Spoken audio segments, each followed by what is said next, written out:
Assalamualaikum warahmatullahi wabarakatuh. Aduh, mohon maaf ya, ini terlambat sekali. Saya udah ngerekam tadi ya. Ternyata saya lupa menyalakan mikrofonnya. Udah berapa? Hampir 1 jam. Ya memang risikonya ini ya. Saya tes dulu. Oke, semuanya sudah nyala ya. Kita akan masuk ke mata kuliah rekayasa hidrolika. Saya agak percepat ya. Referensi saya menggunakan buku ini, silakan Anda bisa cari kalau ingin sama dengan saya ya. Karangan Prof. Dr. Insinyur Bambang Triatmojo, CSDA, beliau merupakan dosen UGM. Terbitan Beta Offset. Hidrolika ini pada prinsipnya adalah kita mempelajari tentang perilaku dari air. Dari kata hidro artinya air, lika itu artinya adalah perilaku. Di mana dia merupakan salah satu cabang di ilmu teknik sipil ya.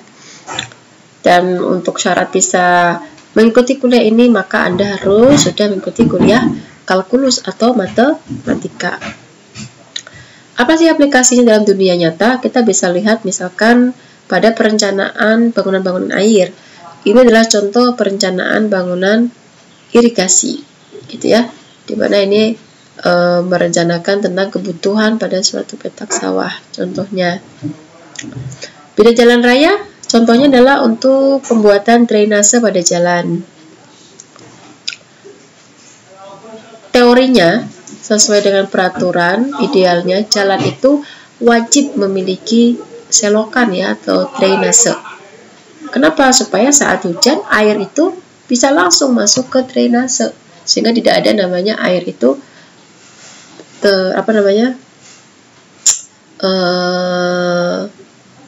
menggenang di atas jalan. Karena apalagi kalau jalan dari aspal, karena aspal itu adalah salah satu material perkerasan jalan itu yang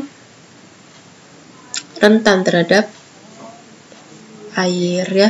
Makanya jangan heran kalau kita sering melihat jalan itu cepat rusak kena banjir, ya rusak karena memang dia tidak kuat terhadap air ya. Dan kenapa jalan itu dalam perencanaannya kalau Anda lihat di sini dia memiliki kemiringan 1-2% kalau ya. Ada kemiringan sebenarnya ya, tapi tetap memperhatikan kenyamanan pengendara. Tujuannya apa? Supaya saat ada hujan atau air, maka dia cepat masuk ke dalam selokan. Contoh lagi adalah pilar pada jembatan atau talang. Talang itu adalah untuk lewatnya air ya. Contohnya ini. Di bawahnya ini kan pilarnya dilewati oleh air ya, karena jembatan itu kan menghubungkan antara dua tempat yang dilewati oleh sungai ya. Nggak cuma sungai ya, laut. Sekarang kan udah ada jembatannya, Suramadu contohnya. Kemudian bidang pengairan ini contoh drainase juga ya kan, drainase alami, dimana kalau irigasi. Dalam perencanaan salurannya ini, maka dia memerlukan ilmu hidrolika. Kemudian ada juga dam. Dam itu bendung ya, tujuannya adalah untuk menaikkan muka air. Ada juga namanya bendungan. Kalau bendungan itu untuk menyimpan air. Contoh ini pilar-pilar nih pada pintu air ya, bangunan intek gitu ya. Ini juga ada pintu air gitu ya, untuk mengatur air gitu ya, kapan air dibuka, kapan air ditutup, bentuknya seperti ini pun itu semua membutuhkan perencanaan dan salah satunya adalah menggunakan ilmu hidrolika seperti itu ya. Ini contoh bendung ya, bendung. Ini juga bendung ya, ada pilar-pilarnya. Ini pintu airnya gitu ya.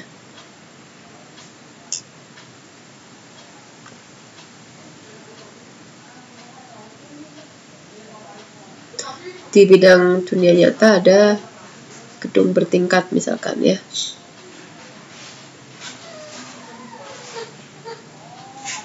Sebentar ya.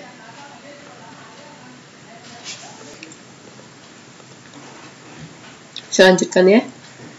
Pada dunia nyata contohnya adalah untuk di bidang konstruksi ada gedung bertingkat Contohnya untuk perpipaan ya. Air bersih, menyalurkan air bersih. Di hidrolika ini sudah ada, tidak hanya sekarang ya, zaman terdahulu ya, di Mesir kuno, Babilonia gitu ya, di Eropa pun sudah banyak. Untuk saluran sendiri pun ada statis dan dinamis. Dinamis itu artinya dinamik ya. Itu dia bergerak gitu ya, tidak tetap kecepatannya. Kayak banjir misalkan, banjir kan mungkin awal-awal tinggi, lama-lama surut gitu ya. Beda dengan misalkan sungai ini ya, dia stabil tingginya seperti ini dan pelan-pelan. Nah, pada perkuliahan kita akan banyak menggunakan namanya hukum Newton kedua gitu ya. Karena semua gerak yang ada di alam itu bisa dijelaskan melalui hukum Newton 2, di mana Newton ini mengatakan bahwa laju perubahan momentum ya, momentum itu adalah massa dikalikan dengan kecepatan yang berbanding lurus atau berbanding langsung dengan gaya yang bekerja dan dalam arah yang sama. Sehingga intinya adalah F itu adalah massa kali percepatan. F itu gaya, M itu adalah massa, M kecil ya harusnya, A itu adalah percepatan.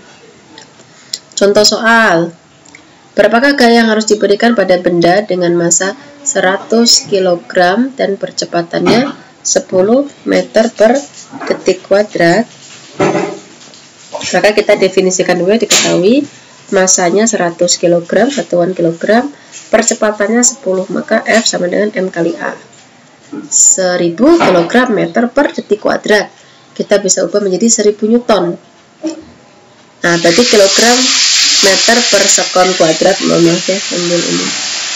Itu sama dengan 1000 Newton. Kalau seperti ini, maka kita menggunakan namanya satuan internasional atau SI. Nanti akan saya jelaskan. Atau kalau kita ingin ubah ke satuan MKS, maka harus dibagi dengan gravitasi ya, menjadi 101,94 kg. Kg. F itu force, kilogram gaya, seperti itu. Nah, karena pada kenyataannya sebenarnya yang tepat kalau kita misalkan nimbang badan itu kan bilangnya berat badannya, sebenarnya kurang tepat ya, karena satuannya kan kilogram. Kalau berat itu satuannya harusnya Newton atau kaitannya dengan gravitasi. Karena terbukti gitu ya, bahwasannya berat benda itu akan berubah-ubah atau berbeda. Misalkan dia di bumi atau di bulan atau di matahari, maka dia akan memiliki berat yang berbeda-beda. Tapi kalau massa, beratnya massa itu sama dimanapun posisinya gitu ya. Kenapa bisa berbeda-beda berat? Karena gravitasi tiap tempat itu berbeda. Di bumi beda dengan matahari, berbeda juga dengan di bulan ya. Contoh soalnya nih, benda mempunyai berat 10 kg force di bumi. Hitung berat benda tersebut di bulan dan matahari, di mana gravitasi bulan 1,7 meter per detik kuadrat, gravitasi matahari 270 meter per detik kuadrat. Percepatan gravitasi bumi 9,81 meter per detik kuadrat. Nah, kita pakai hukum Newton 2. F sama dengan M kali A. Atau W, boleh juga ya, W itu adalah berat. Satuannya, intinya gini, apapun namanya gaya itu, gaya potensial, gaya ekipotensial, gaya pegas apa gitu ya. Kalau ada kata-kata gaya depannya, maka satuannya selalu Newton. Berat pun sama, satuannya selalu Newton kalau pakai satuan internasional. Intinya dia adalah gaya.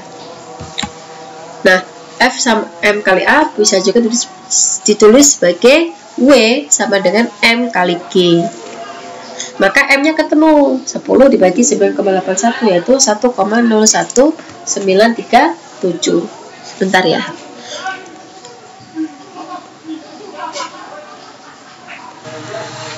Oke, saya lanjutkan. Oke, W sama dengan M kali G. Maka kita akan memperoleh massa ya. Massa ini yang tetap benda itu. Dan tidak akan berubah baik di bumi, di bulan, di matahari. Maka berat benda di bulan adalah W sama dengan M kali gravitasi bulan. Maka 1,732 kgf. Di matahari ini besar ya, karena gravitasi juga besar. Tinggal dikalikan aja ya.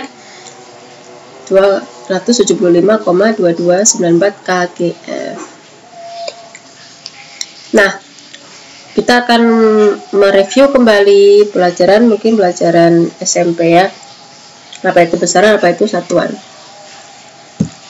Besaran terukur yang menunjukkan karakteristik suatu objek, maka itulah dinamakan dengan dimensi ya.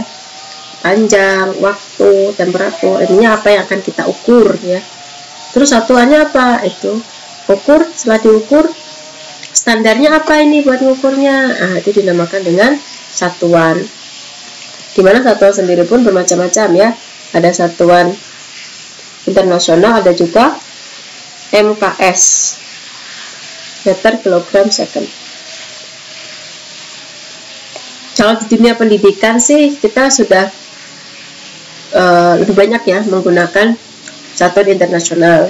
Kalau MKS ini sih masih dipakai ya untuk para praktisi, peneliti gitu ya, insinyur itu cukup banyak yang menggunakan MKS gitu ya. Supaya tidak bingung, Anda bisa lihat nanti ya di tabel ini konversi sistem MKS ke SI. Panjang sama ya, massa kgm, kalau ini kg, gaya kgf, SI Newton, dan seterusnya seperti itu.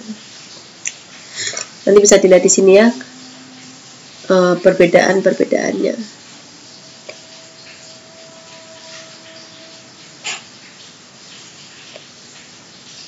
Nah, kalau kita menemukan suatu kondisi di mana kita harus menuliskan angka itu yang sangat besar sekali, misalkan 1 juta Newton gitu misalkan ya, itu kan nolnya banyak ya, memenuhi kertas, kadang khawatir ketelitian, maka kita bisa menggunakan